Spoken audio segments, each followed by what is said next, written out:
ready to set our planer boards, it's easiest if you can set the outside first and come in from there. We're running crankbaits today, so I'm going to run my longest leads on the outside and then shorter leads as you come in. This will be a 50-foot lead. That's 50 feet from the board to our bait.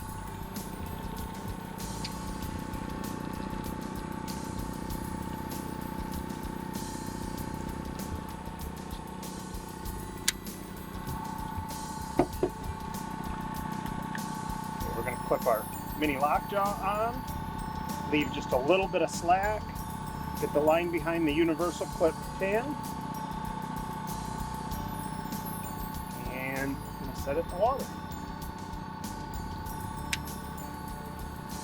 I kind of get them away from the boat a little bit. As you're going, it just makes them stand up and pull out a little bit better to start.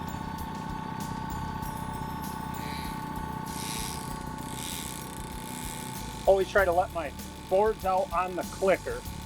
So first of all, it's easy to tell if the board's going out, and also you can hear it if a fish hits. That clicker will start going faster, it'll almost scream, and you know you have a fish on. Okay, so our number 2 board will be a 40-foot lead.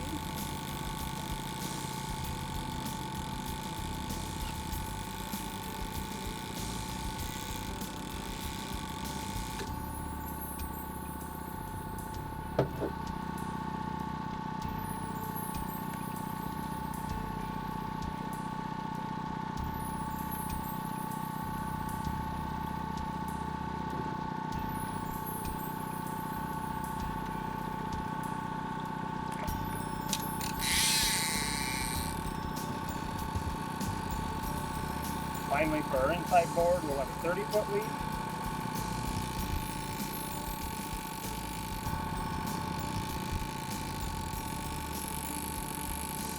These are all the same crankbaits.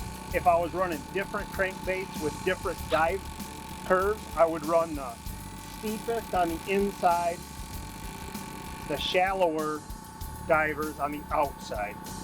Makes it a lot easier to not tangle lines that way.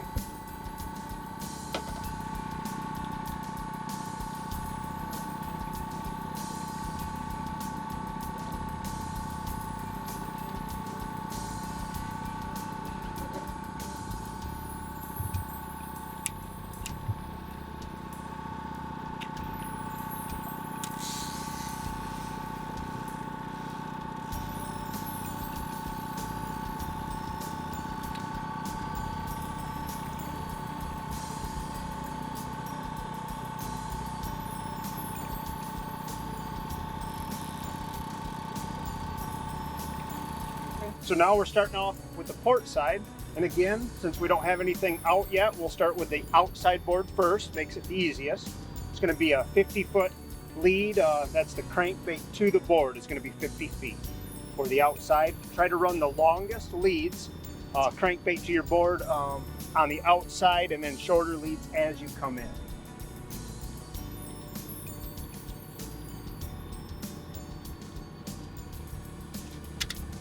Feet.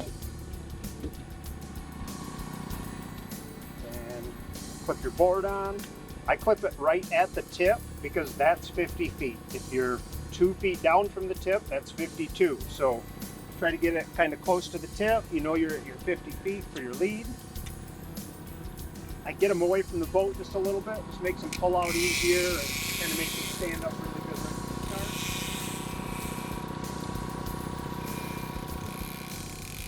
Now I'm just going to kind of keep an eye on that and kind of just judge how far out I want that board. The more line out, the farther it's going to be away from the boat, and also the farther back.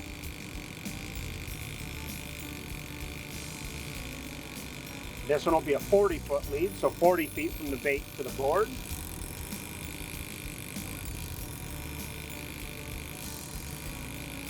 That's why it's kind of important for walleye fishing to have the line counter reel. So there's your 40 feet. And that outside board, that's far enough. That's going to pull quite a ways out from the boat.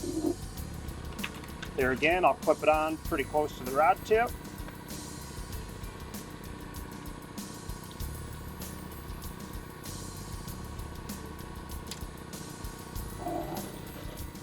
And again, I'll kind of get it away from the boat a little bit to start and then let it out on the clicker.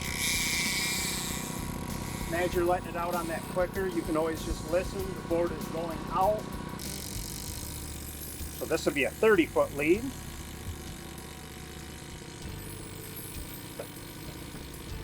And as I'm running this one, I'll just kind of keep an eye on that second board.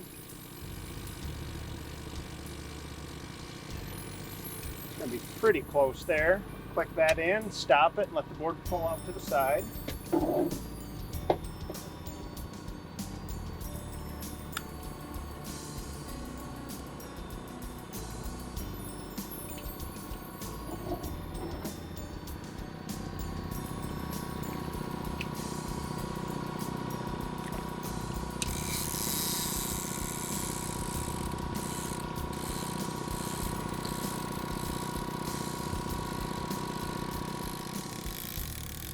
It's all just kind of your eye, and it'll come with experience when you want to lock the board in. And the goal is to have your boards running in a straight line. And then that way, as a fish hits one, when one pulls out of place, or even a weed pulls one out of place, you know that something's wrong and you need to check. You'll end up with a V formation. The outside board will be the farthest one back and the farthest one out from the boat. And as you come in, they'll just be closer and not quite as far back. That's all dictated by how much line you let out.